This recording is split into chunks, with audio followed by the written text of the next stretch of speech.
Bonjour, bonsoir, bonne nuit, c'est Artiste Brook, on se retrouve pour une toute nouvelle vidéo et c'est un concept dont vous avez déjà l'habitude, donc on revient dessus, mais ça fait tellement longtemps que je voulais la faire, et ben tout simplement on va parler des 4 mangas qui s'inspirent du Moyen-Orient. Bon, vous le savez, les mangas s'inspirent de plein de thématiques, de plein de cultures et de plein de styles différents. On a le gothique européen avec Dick Grayman, on a l'époque de la révolution industrielle au Japon avec Demon Slayer, on a la guerre froide avec l'Allemagne de l'Ouest, l'Allemagne de l'Est, le bloc Est, le bloc Ouest de la guerre froide pour Spy X Family. Bref, il y a plein de contextes différents qui ont inspiré plein de mangas différents. Donc moi, je voulais faire un truc, c'est voir les mangas qui s'inspirent du Moyen-Orient, de la culture arabo-musulmane. Parce que oui, c'est pas une culture qui est surreprésentée dans les mangas, c'est même le contraire, c'est totalement sous-représenté, donc c'est un petit peu dommage. Avant que la vidéo commence, deux petites choses. Le petit jeu de la vidéo. Vous savez, c'est un truc que j'aime bien faire en ce moment, c'est vous poser une petite question à répondre à la fin de la vidéo. La question est toute simple, c'est celle-là. Quelle est la carte fétiche de Yu-Gi dans Yu-Gi-Oh? Bref, maintenant que c'est fait, je te laisse t'abonner parce que vous êtes énormément à regarder mes vidéos sans même être abonné. Et ça, c'est franchement dommage. Je te laisse la cloche de notification pour être prévenu dès que la prochaine vidéo sorte. Et ben, nous, on va commencer la vidéo tout de suite. Bon, ça tombe bien qu'on parle de Yu-Gi-Oh! Parce que le premier manga, ça va être tout simplement Yu-Gi-Oh! Vous savez, la licence qui a bercé quand même l'enfance de beaucoup de monde, sachant que c'est un petit peu intergénérationnel parce que il y a plusieurs arcs dans Yu-Gi-Oh! Avec des protagonistes différents.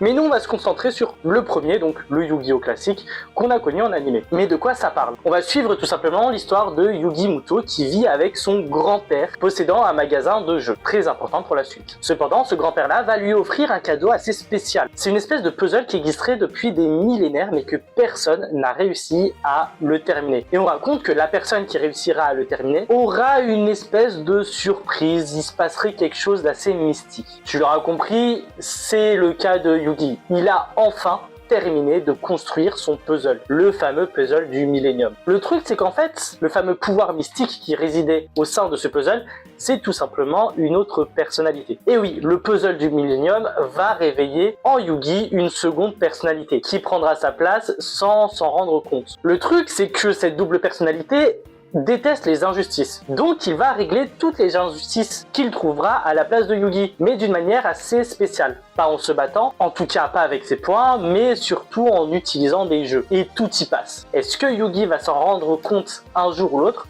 Pour ça, je te laisse suivre le manga et non l'anime de Yu-Gi-Oh! J'étais obligé de te parler, en gros, du manga, parce que, bien sûr, toute l'histoire de Yu-Gi-Oh!, la version principale, s'inspire de l'Égypte antique. On a déjà tout le délire de Pharaon, le puzzle du Millennium vient de l'Égypte, en plus c'est un puzzle millénaire, donc on est vraiment dans l'Égypte antique. Donc ouais, globalement, l'univers de Yu-Gi-Oh! S'inspire énormément de l'Égypte antique. Cependant, si vous avez vu l'anime, ne vous basez absolument pas sur l'anime et basez-vous sur ce qui se passe dans le manga, parce que c'est totalement différent. Déjà, ce qui se passe dans le manga, dans le début du manga, on l'a que dans la saison 0 de Yu-Gi-Oh! Qui n'est pas disponible en Europe. Donc il n'y aura qu'une version VOSTFR et il faudra le trouver dans des sites de streaming illégal. Il n'y aura pas de ça dans les streamings habituels classiques. Bon, je ne sais pas si en utilisant un VPN ça passe, regardez, testez, mais en tout cas si vous trouvez Yu-Gi-Oh! La saison 0 ne sera pas disponible en Europe. En plus de ça, on a parlé de jeux, et je n'ai pas parlé de jeux de cartes, et ça a été volontaire. Parce que le jeu de cartes n'arrive que bien plus tard. Il y a un chapitre sur le jeu de cartes, ça c'est indéniable, il y est présent. Le truc c'est que le jeu de cartes, c'est pas le premier jeu qui est présenté. Alors oui, il y a très probablement eu un essor de popularité depuis le jeu de cartes qui apparaît dans le manga, ce qui a fait que le manga s'est axé ensuite sur le jeu de cartes. Et ça c'est cool, mais ça ne reste pas la base du manga. On est sur des jeux en tout genre, des jeux de cartes, des jeux de dés, des casse-têtes, mais pas forcément le jeu de cartes. Donc c'est aussi une différence qui est là au début de Yu-Gi-Oh! Dans le manga qui n'est pas présent dans l'anime. Et de plus, lorsqu'on parle du grand-père de Yugi, on parle dans l'anime d'un magasin de jeux de cartes. Alors que dans le manga, on parle vraiment de jeux de manière large. C'est une différence sympathique qui est notable et franchement ça dérange pas plus que ça. Enfin moi ça m'a pas dérangé du tout. Par contre, vu qu'on parle de l'anime etc, le manga n'est pas à proposer au même public que l'anime. L'anime est quand même réservé à un large public. Ça peut aller de très jeune à assez vieux. Le manga, lui, pas du tout. Si tu n'as pas 15-16 ans, bon allez, j'abuse un peu, mais je dirais 13-14 ans, ne lis pas le manga. Combien de parents j'ai retrouvé en librairie vouloir acheter le manga Yu-Gi-Oh à leurs enfants de 6, 7, 8 ans. Je pouvais pas les laisser consommer ça à leurs enfants. Le manga est beaucoup plus sombre que l'anime, ça n'a rien à voir. On a des enjeux beaucoup plus durs, beaucoup plus importants que l'anime. On parle de paris, et quand tu perds ces paris, c'est pas un peu d'argent que tu perds. Parfois oui, c'est juste de l'argent, mais parfois c'est littéralement la vie que tu perds dans ces jeux. Donc oui, l'anime, ok, il peut être accessible à des jeunes, mais le manga, pas du tout. Donc il y a vraiment ce côté beaucoup plus sombre du manga que tu ne peux pas faire lire à un enfant de 6, 7, 8 ans. Donc je préfère vous prévenir, si vous voulez offrir ça à un enfant, à un petit cousin, à un petit frère, qui sais-je, ne le faites pas. Restez sur l'anime, c'est mieux. Après, il y a plein d'autres mangas pour enfants, donc voilà. On peut facilement trouver d'autres mangas à remplacer que Yu-Gi-Oh! Mais ne le proposez pas à des enfants, s'il vous plaît. Voilà un petit peu pour Yu-Gi-Oh! Maintenant, on passe au prochain manga. Bon, alors celui-là, j'avoue, je suis tombé un petit peu dans le piège. Pourquoi? Parce que ce manga-là, c'est tout simplement Sahara. Je le prononce à l'arabe parce que je fais ce que je veux, ok? En gros, Sahara. Le souci, c'est que quand j'ai vu le manga s'appeler Sahara, je me suis dit, oh, trop bien, ça va parler du désert du Sahara, ça va parler du désert de chez moi. Ou du moins, il y aura un rapport avec le désert de chez moi. Eh ben, que nenni! Comment est-ce que j'ai été déçu quand j'ai appris que Sahara, c'est pas du tout le désert que je connaissais. Bref, vous allez comprendre qui c'est, je vais vous parler du synopsis. Il faut savoir que la Terre se retrouve complètement recouverte de sable. La Terre n'est qu'un pur désert depuis qu'un énorme conflit international s'est abattu sur eux. Il existe encore des affreux guerriers mécaniques qui parcourent le désert, mais qui n'arrivent pas à entrer dans les villes. Bon, pourquoi? Je ne peux pas vous le dire, mais c'est assez space. Cependant, il y a une personne pour affronter ces mystérieux guerriers mécaniques. C'est tout simplement un samouraï atypique s'appelant Sahara. Accompagné de son sabre tout autant atypique qui a la capacité de se transformer en plante, il va essayer un petit peu d'affronter et d'exterminer toutes ces créatures métalliques parce que, a priori, ce serait peut-être la cause de la déserification, ça ne veut rien dire, de la planète. Tout va changer lorsqu'il va rencontrer une jeune fille du nom de Yae. Celle-ci n'a qu'un but, retrouver l'arbre monde. Elle est persuadée que c'est encore le seul endroit où il y a des plantes, de la végétation dans le monde et qui pourrait un petit peu régler le problème de tout ça. C'est ainsi que Sahara va l'accompagner à la recherche de l'arbre monde. Est-ce qu'ils vont le trouver? Est-ce que c'est encore un coin de végétation? Ça va falloir lire le one shot. Alors oui, effectivement, tu l'as compris, le Sahara ce n'est pas le désert, mais c'est bien le samouraï. C'est un personnage. Et c'est là en fait où je l'ai mis dedans parce que il y a plein d'inspirations. Japonaise par rapport au samouraï, nordique par rapport à l'arbre monde et arabo-musulmane, notamment maghrébine, pour le Sahara. C'est vraiment le manga multiculturel par excellence, mais je trouvais intéressant d'en parler parce que ça relève de plusieurs thématiques problématiques hyper intéressantes à suivre. C'est qu'à one shot, c'est court, on peut pas s'étaler, mais ça raconte quand même pas mal de choses, notamment la survie. Parce que lorsqu'on n'a plus d'eau, plus de végétation, on ne vit plus.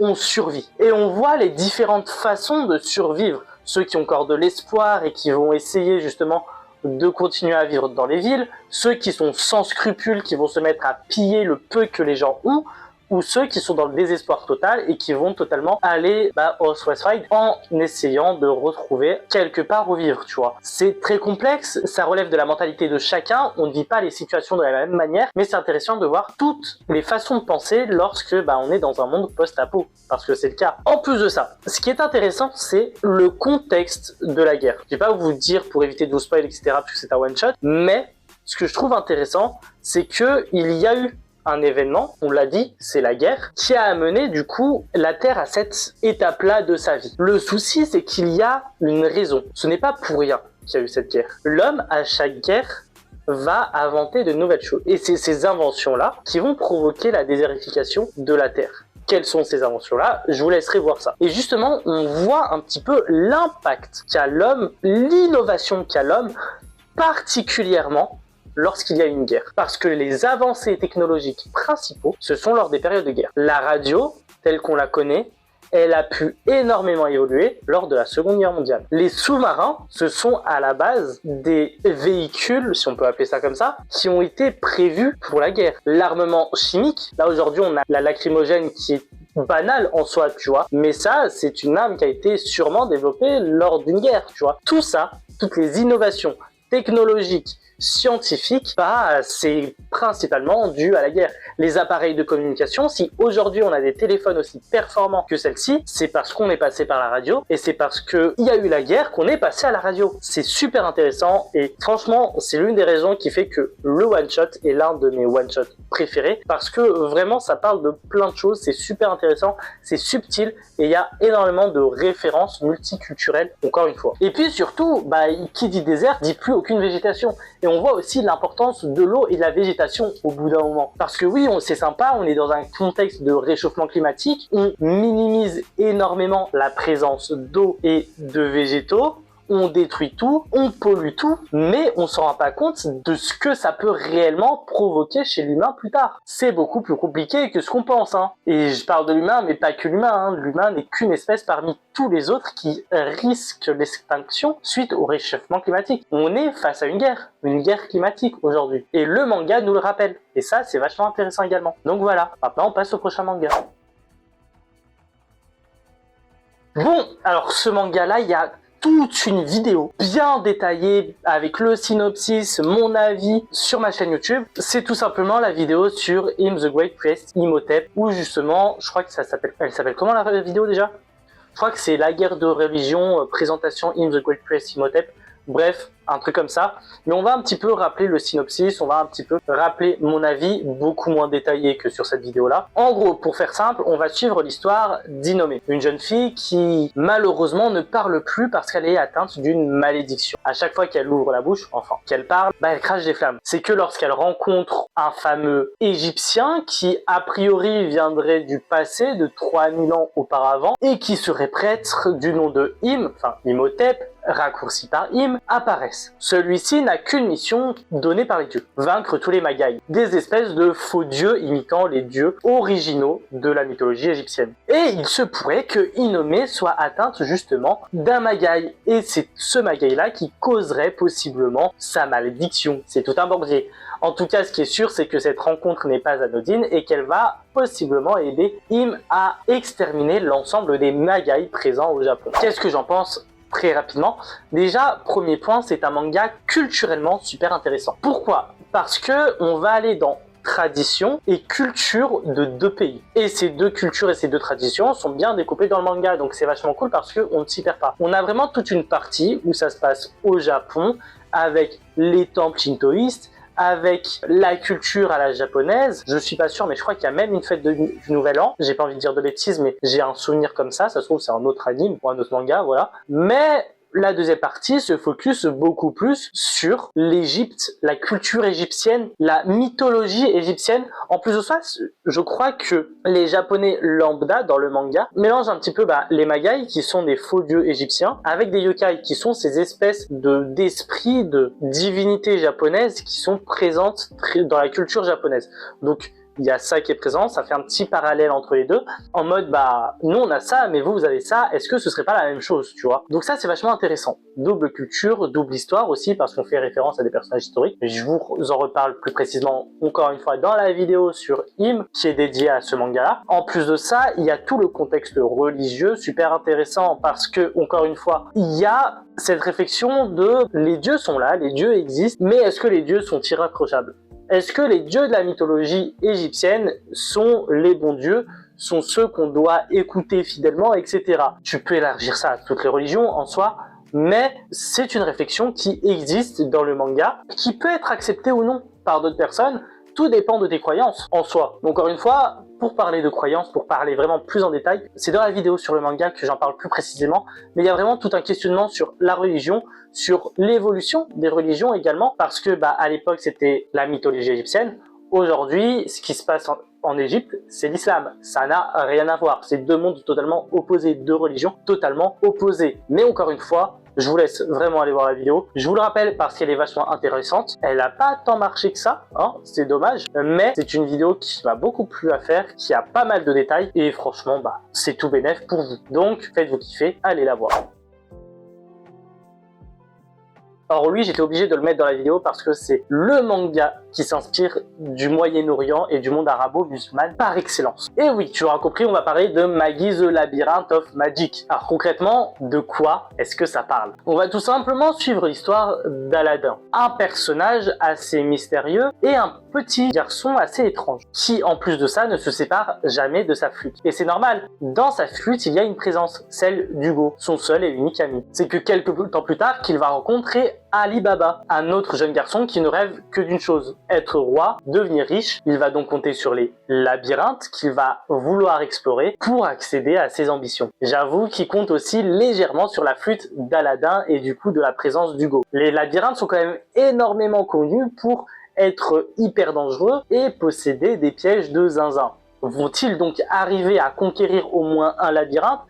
Ça, je vous laisse voir l'anime ou le manga Maggie the Labyrinth of Magic. Bon, comme je l'ai dit, j'étais obligé de parler de ce manga parce que c'est par définition le manga qui s'inspire le plus de ce qui se passe dans le monde arabo-musulman. Faut rappeler que, et c'est là où est le travail immense de l'autrice, qu'il y a aussi des contes au Moyen-Orient assez populaires à l'Occident d'ailleurs, parce qu'il y a plein d'histoires qui s'en inspirent, notamment Aladin. C'est effectivement les contes des 1001 nuits. Et on retrouve plein de détails des contes des 1001 nuits dans Maggie. Ali Baba et les 40 voleurs, Aladin, le dompteur de serpents et sa flûte. Bref, tout ça, ce sont des histoires, des contes qui se rapprochent de ce qui se passe dans les 1001 nuits, qui s'inspire lui-même du monde arabo-musulman, du Moyen-Orient. Les paysages également s'en inspirent beaucoup. La tenue des personnages s'en inspire beaucoup. Au-delà de ça, c'est vraiment l'univers qui s'inspire du monde, parce que dans Maggie, il y a tout un empire, et l'empire, bizarrement, fait beaucoup penser soit à l'empire chinois, soit à l'empire perse également. Il y a des détails sur l'empire perse. Empire perse ou ottoman? Je sais plus. Bref, ça fait un petit moment le manga. C'est présent. La ville de Balbad dans le manga fait clairement référence à Bagdad en Irak. Tu le comprends, tu le vois tout de suite. La première réaction que j'ai eue quand j'ai entendu Balbad, j'ai fait mais attends, je connais ça. C'est dans les pays que je connais, je suis maghrébin donc je connais pas réellement. Mais voilà, on a une culture à la fois proche et éloignée du Moyen-Orient parce que les Maghrébins et notamment le Maghreb a fait partie de l'empire perse ou ottoman, encore une fois je sais plus. Donc il y a cette culture-là qui est arrivée, il y a l'islam aussi qui nous regroupe, qui permet de nous rapprocher, et c'est aussi qu'une population arabe est arrivée et qui malheureusement a un petit peu effacé la culture amazigh du Maghreb, mais qui est toujours forte là-bas. Et voilà, c'est super intéressant, c'est tout un contexte, et même en tant que lecteur, bon peut-être parce que je suis un peu plus touché que les autres, t'as envie de te renseigner un petit peu plus, tu vois. C'est en lisant Maggie que je me suis dit, je vais peut-être me renseigner un petit peu plus sur certaines choses, sur certaines pratiques. On parle d'esclavage dans le manga, c'est pas le même esclavage qu'il y a eu avec l'Europe et l'Amérique. C'est un esclavage totalement différent dans des buts certes similaires, donc de capitalisme, mais ça a été fait différemment. Et on le sait que le monde arabo-musulman a dû faire face à l'esclavage. Donc tu veux te renseigner un peu plus. Comment est-ce que l'Empire a eu un impact sur des pays beaucoup plus mineurs? T'as envie de savoir, t'es curieux. C'est ce que j'aime dans un manga, c'est qu'il t'apporte une richesse culturelle, une richesse historique qui est beaucoup trop importante pour la négliger. Et Maggie le fait très bien. Par son world building, parce qu'il a tout un univers hyper intéressant avec les labyrinthes, avec ces villes, son empire, les djinns, qui concrètement se prononcent les djinns, ce sont ces esprits qui existent en islam, qui existent dans la culture arabo-musulmane. Les djinns ne sont pas arrivés comme ça dans l'univers de Maggie sans aucun contexte. D'ailleurs, c'est aussi le cas de Miss Marvel pour la série du MCU. J'imagine que les djinns existent également dans les comics, mais c'est pas arrivé comme ça, un poil sur la soupe. Ça a une histoire, ça a une référence. Et on a bien ce côté djinns qui sont des esprits dans le manga, comme ce qui est présent dans notre culture. Les djinns sont des esprits dans notre culture. Et en plus de ça, dans le commun des Maghrébins, des gens du Moyen-Orient, etc., on parle généralement de djinns de manière péjorative, de manière négative, mais quand tu t'intéresses un petit peu à la culture arabo-musulmane et à ce que c'est qu'un djinn, bah tu vois que les djinns en fait c'est comme des humains, t'as des bons et t'as des mauvais djinns. C'est pareil dans le manga, t'as des bons et t'as des mauvais djinns. Bref, c'est vraiment super important, enfin c'est super important. Pour moi je trouve ça super important, mais je trouve ça hyper intéressant de mettre en avant le côté arabo-musulman du manga. Bien sûr, il y a de la magie, bien sûr, il y a des combats de zinzin, bien sûr que t'as des personnages avec un flow, etc. de fou. Je pense notamment à Sinbad. Bah tiens, Sinbad. Bref, tu vois que tout n'est pas anodin. Mais je pourrais vous parler de tout ça, mais c'est pas de tout ça que je veux vous parler. C'est une vidéo sur le Moyen-Orient. Donc bien sûr, je vais te parler du côté Moyen-Orient du manga. Et si je l'ai mis à la fin, c'est parce que j'ai énormément à dire là-dessus. Bien sûr, je vais probablement m'arrêter là, parce que bah c'est vraiment très complexe. Il y a aussi tout le côté géopolitique qui est déjà très tendu à l'époque et qui se ressent dans le manga, et qui est encore le cas actuellement dans le monde. Mais Magi, The Labyrinth of Magic, c'est certes un manga du divertissement, mais derrière il y a tout un sous-entendu, il y a tout un contexte, il y a toute une philosophie de vie qui est totalement différente du Moyen-Orient, qui est totalement différent de l'Extrême-Orient, parce que bah, l'Extrême-Orient c'est plus tout ce qui est Asie du Sud-Est, donc Chine, Japon, Corée, etc., mais qui n'a rien à voir avec la culture du Moyen-Orient. Bon, c'est ainsi que se termine cette vidéo, encore une fois, sur les mangas du Moyen-Orient. J'ai encore fait tomber mon stylo, j'en ai marre. Voilà, je suis de retour. Mais je trouvais ça encore une fois important de mettre en avant la culture du Moyen-Orient, la culture orientale, parce que c'est encore hyper sous-représenté dans les mangas. Je peux comprendre, c'est une culture qui n'a rien à voir avec le Japon. En plus de ça, il n'y a pas d'influence directe entre le Moyen-Orient et le Japon, contrairement à l'Occident qui a une influence directe envers le Japon quand l'armée américaine était sur le territoire japonais, que le Japon n'avait plus le droit d'avoir une armée, etc. suite à la Seconde Guerre mondiale, etc. Enfin bref, on connaît l'histoire. C'était important de mettre en avant. Moi, je voulais vraiment mettre ça en avant. Je voulais vraiment vous présenter 4 mangas qui se retrouvent un petit peu dans la culture, qui se rapprochent un petit peu d'une de mes 2 cultures. Parce que, encore une fois, bah, je suis dans ce truc où je suis bloqué entre 2 cultures, entre la culture occidentale française, parce que je grandis ici, et bah, la culture maghrébine qui se rapproche énormément de la culture du Moyen-Orient, parce que bah, mes parents viennent tous deux d'Algérie. Par cette identité-là, oui, je me devais un petit peu de vous parler de mangas du Moyen-Orient. C'est quelque chose qui me tient à cœur, c'est quelque chose qui fait partie de mon identité, et c'est des mangas qui me plaisent. C'est des histoires qui me plaisent, et pouvoir les découvrir à travers ma passion, bah, je me dis pourquoi ne pas vous le partager avec vous. Bon, c'était un petit peu le côté un petit peu émotif de la vidéo, mais franchement, allez-y, je vous ai présenté que des pépites. En plus de ça, c'est tous des mangas plus ou moins courts. Il y a juste Magi qui fait plus de 42 tomes, mais sinon, t'as un one-shot, t'as un manga qui se finit en 11 tomes, ou 13, je sais plus. T'en as un autre qui se finit en moins de 20 tomes. C'est plutôt correct, en vrai. À part Magi qui fait plus de 40 tomes, mais ça, c'est encore autre chose. C'est un autre sujet, c'est un autre débat. Enfin bref, avant de se quitter, je te rappelle la petite question, tout simplement. Quelle est la carte fétiche de Yugi dans Yu-Gi-Oh! Voilà. Quelle est sa carte? Tu vois la carte, tu sais qu'on parle de Yugi. Ok? Dis-le moi dans les commentaires. J'y répondrai à cette question-là. Moi, je te laisse t'abonner pour rejoindre la Vongola Family, à activer la cloche de notification et à check les réseaux sociaux, hein, Instagram, TikTok, Twitter, Thread, YouTube Podcast, Spotify, etc. Va check un petit peu tout ça. La réponse, je te la donne tout de suite parce que j'allais pas vous quitter sans vous donner la réponse. Bah la réponse est tout simplement les magiciens des ténèbres. Alors, particulièrement le magicien des ténèbres, mais on connaît aussi la magicienne des ténèbres, etc. Enfin voilà, un petit peu les sorciers des ténèbres. Nous, en tout cas, on se retrouve dès la semaine prochaine pour une toute nouvelle vidéo Pokémon, dans 2 semaines pour une nouvelle vidéo manga. Bref, à plus les brookistes.